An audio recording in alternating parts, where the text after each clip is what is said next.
Thanks, everyone. In particular, thanks, Roxanne and Felix, for extending the invite. So actually, my presentation dovetails nicely off of some of the comments of Conrad and Tyrone in terms of looking at some of the historical legacies and current realities. So the first slide, Roxanne, I'm getting Roxanne to do this for me.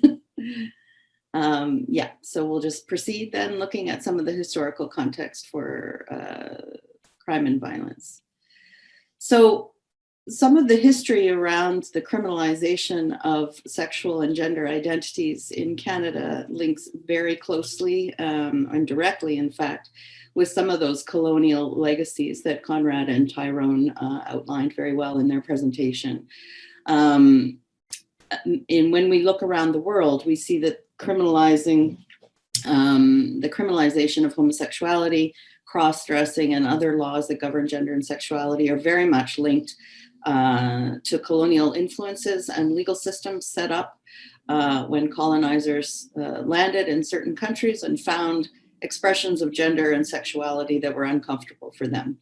And so the criminal laws that existed in Canada right up until the mid-1970s are part of that colonial legacy and very directly linked to the control, in particular in Canada, of Indigenous cultures and the way they express sexuality and gender. And it's important to note that this type of criminal justice regulation continues to occur in many parts of the world and has only recently, like I said before, in the mid-70s, changed in Canada. So that trend that changed in the mid-70s opened up a narrow window, or narrow space in Canada for scholars and advocates and policymakers to change the narrative from 2S LGBTI people as criminals and deviants using anti-discrimination principles to shift that narrative to becoming innocent victims as opposed to sexual offenders. And that is really how the narrative shifted. It's a very flat narrative, and I'll discuss that a little further in my presentation. Okay, next slide. Now that shift has led to some very important gains for 2S LGBTQI people in Canada. Certainly lots of laws and policies and practices has changed quite significantly since the 1970s, but it's left us with a very flat understanding of either historically only our populations as offenders and since the 1970s as victims. And these one-dimensional narratives do miss many of the criminal justice problems that especially fall on our communities who bear the brunt of inequality in the criminal justice system, especially members of our community who are people of color, transgender people, two-spirited, people living with HIV/AIDS, and homeless youth in particular. So look a little bit at the targets of state and collective crime and violence. And one of the things I'm going to throw up now is some statistics from Stats Canada, although they just actually came out with new statistics this week while I was working on this presentation. So I haven't incorporated the new statistical data in here, but there are some new reports from Stats Canada. But according to the 2014 General Survey on Canadian Safety, Canadians age 18 and older who identified as part of the 2S LGBTI community were much more likely than heterosexual and cisgendered counterparts to be the victims of violent crime. And even after controlling for other factors such as age and marital status, homelessness, childhood abuse, the rates of victimization were 2 times higher than the general public. And when we talk about these types of violence, I'm just going to go a little bit more into detail around some of them, but we're talking here about hate crimes, bullying, harassment, arrests and intimidation, family and domestic violence, and one that's gained a lot of attention in the last few years, so-called conversion therapies, which are also considered a form of state and collective violence.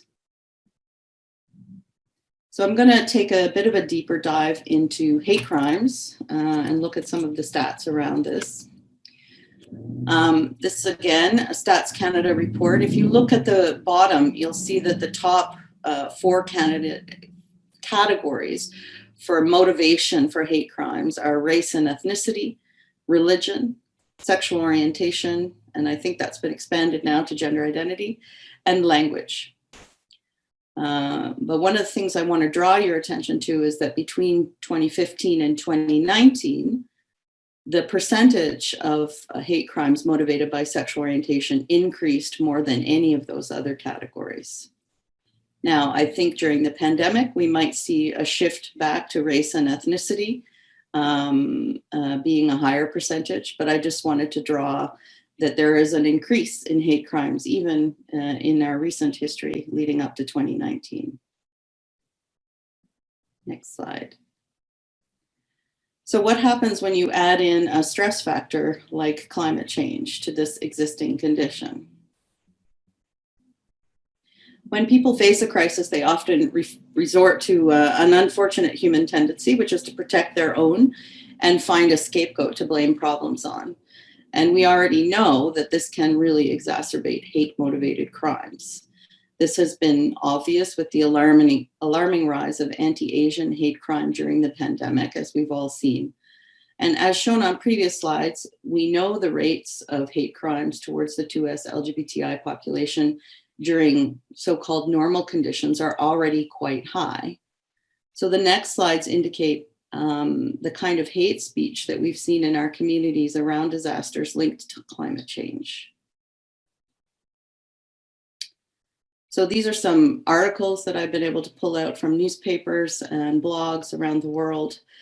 Really good article, 7 natural disasters that evangelicals have blamed on gay people. Some of these are natural disasters that have no link to climate change, but quite a few of them are very linked to climate change. Hurricane Sandy, Hurricane Joaquin, the wildfires in South Africa, Hurricane Harvey. And in each of these cases, we see evangelical fronts come forward and blame these on everything from the legalization of gay marriage to the election of openly lesbian and gay members of parliament. So it's fairly common. Next slide. And I want to sort of get us out of the thinking that these are just sort of fringe elements of society that are coming forward with these types of arguments.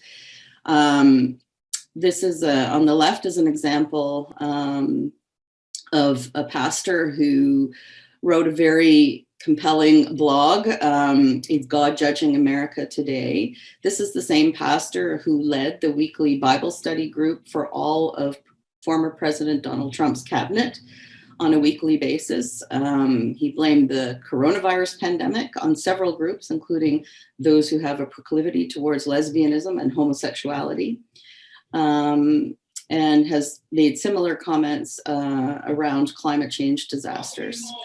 These are people with a lot of power and a lot of influence. The article on the right is a counselor from an elected counselor from the UK who blames some of the recent storms and flooding on the government's decision to legalize gay marriage. So these are not just sort of fringe elements of society that come forward. These are people that have a lot of influence and power. They have a lot of ability to sway people, particularly people who are vulnerable to hearing these kinds of hate messages and hate speech. Next slide. So just understanding a bit of the psychology of hate crimes. We already know from research on the emotions that lead to hate crimes and also how to prevent them. One of the myths out there that often comes out when we see really violent hate crime acts is that these people are crazy or mentally ill.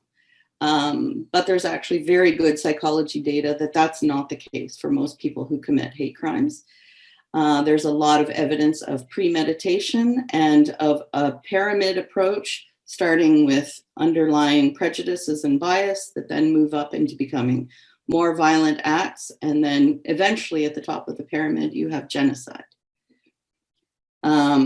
There's lots of evidence in particular that people who target gay and trans people for hate crimes will go to extreme lengths to target those folks in a very premeditated kind of way, driving to spots where they know they're likely to find them.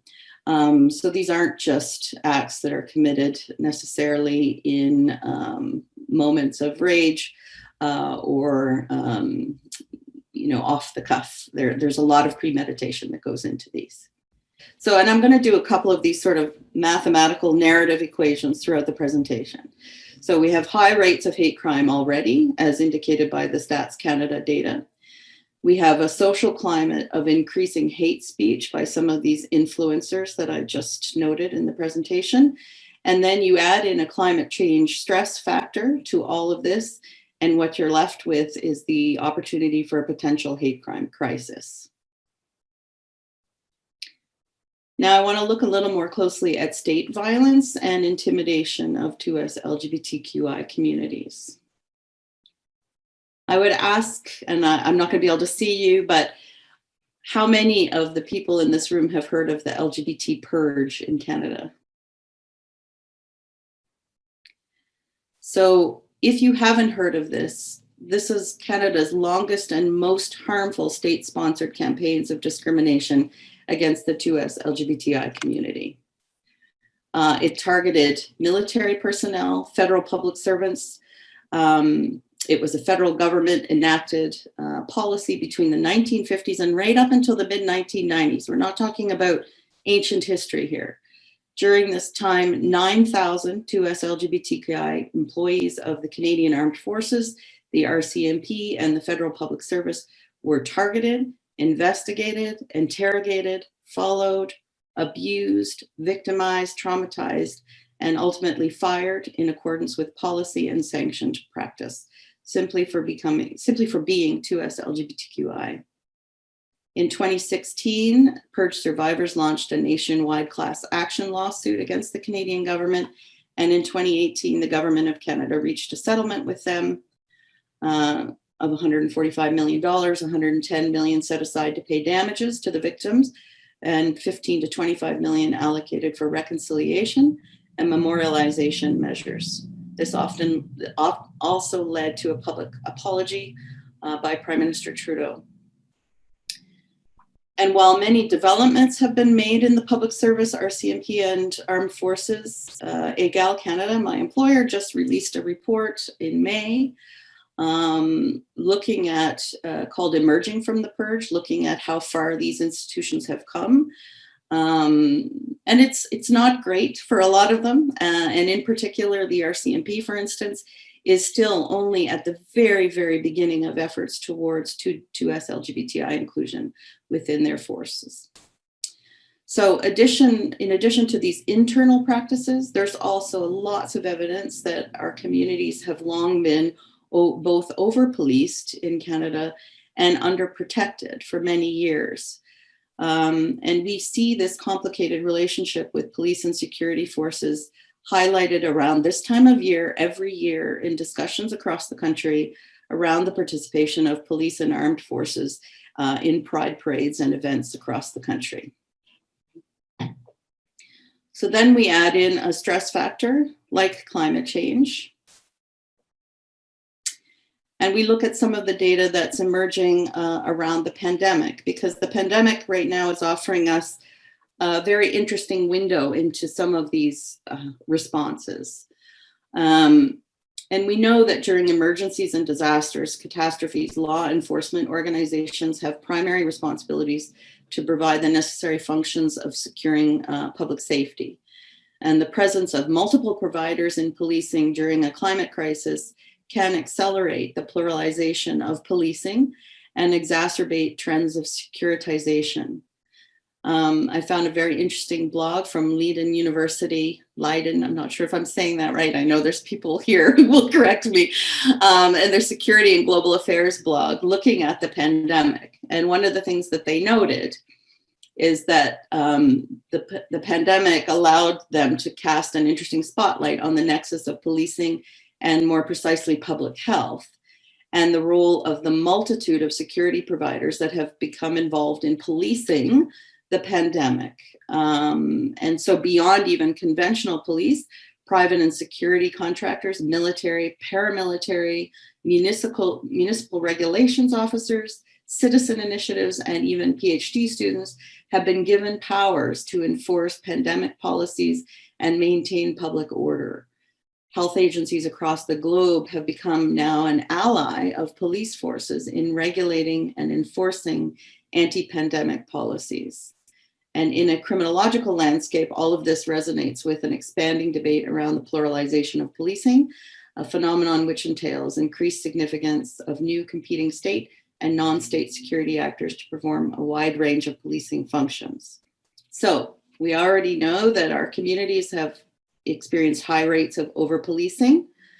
We already know that there's an internal work climate within these institutions with a strong history of harassment, intimidation, and a lack of diversity.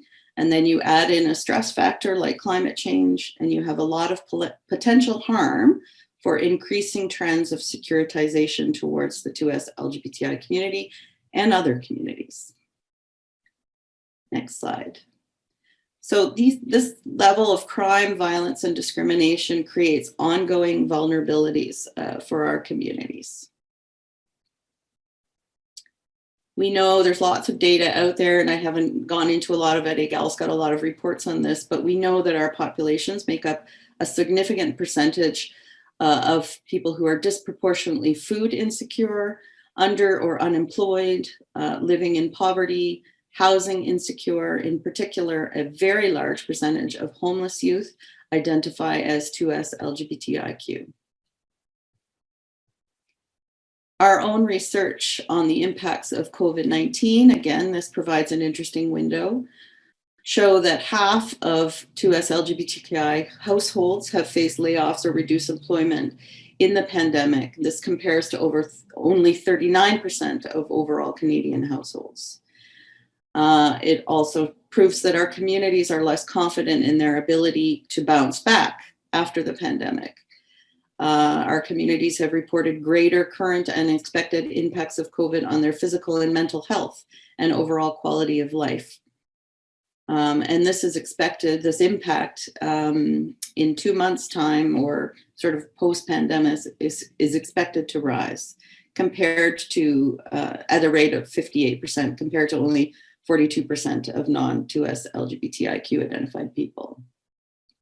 So again, that pandemic lens has given us some interesting insight about what climate change stress could also prove for these communities. So then we add in that climate change stress, and there's a some great data from an agency called the Center for Disaster Philanthropy in the United States, who've specifically looked at how some of those vulnerabilities then play out in disaster types of situations. So for instance, around isolation, we know, and Gloria has also mentioned this in a number of the groups that I've been part of, that seniors overall are very vulnerable, but 2S LGBTI seniors are much more likely to be alone and have familial resources that can support them in emergency situations. Distrust, the population generally has a significant lack of trust in both emergency responders, the healthcare system. There's been historical elements of disrespect towards non-traditional structures of families that can frequently be disrespected by emergency and recovery services. Lack of medication is a huge issue for many in our communities, including HIV medication or hormones that can be limited or non-existent when we move into a crisis situation. Next slide. Continuing on from that, non-affirmation of gender. So I mentioned this in some previous workshops. Shelter accommodations are often very non-compliant with people's affirming gender identity. Access to bathrooms, safe sleeping places are a huge problem in shelters. Congregate showers, especially for trans people or people who are forced to stay in shelters that don't match their gender presentation, because people revert back to their ID systems. Harassment and violence often occurs in these congregate living environments, including physical violence. Gender-based violence is very common after disasters, particularly among women in general, but around trans women. And then the issue of survival sex, because poverty and stigma play out in such a huge way. Many folks in our communities engage in survival sex during disasters in exchange for rent, places to stay, or an income. So again, that equation, high levels of ongoing vulnerability, a climate change stress factor equals potential harm through inadequate local response, aid, and relief. And then just final thought, as I was sort of doing some of the research for this presentation, we know from some of the crime prevention councils in Canada that have done some good data on looking at root causes of crime, and looking at that primarily as the outcome of multiple adverse social, economic, cultural, and family conditions. While these are complex and interrelated, there are three main sort of drivers of crime that are not linked to sort of, let's say, psychology or mental illness, but these are more social factors. Economic factors, poverty, social environment, and family structures. So we already know that those three categories are high risk for 2S LGBTI populations. But there's a huge gap in data around this. There's clear data in Canada that the population that I work with and represent experience all of those root causes of crime at very disproportionate levels. And you would think, therefore, they're very at risk for disproportionate levels of both harm, but also crime during climate stress disasters. But we don't actually know this. We don't have good data on the involvement of the 2S LGBTI community in the criminal justice system. Again, that's due to sort of that flat narrative of the community being branded as offenders prior to the 1970s, and post-1970s being branded as kind of victims. And this is problematic for us because we don't have ways to monitor how folks who are 2S LGBTI community experience life in the criminal justice system. We don't know, for instance, if there's discrimination in sentencing, discrimination when they encounter police. So there's a lot of gap in data around this that could be very useful. Especially in the context of looking at what the response will be in a climate change disaster situation.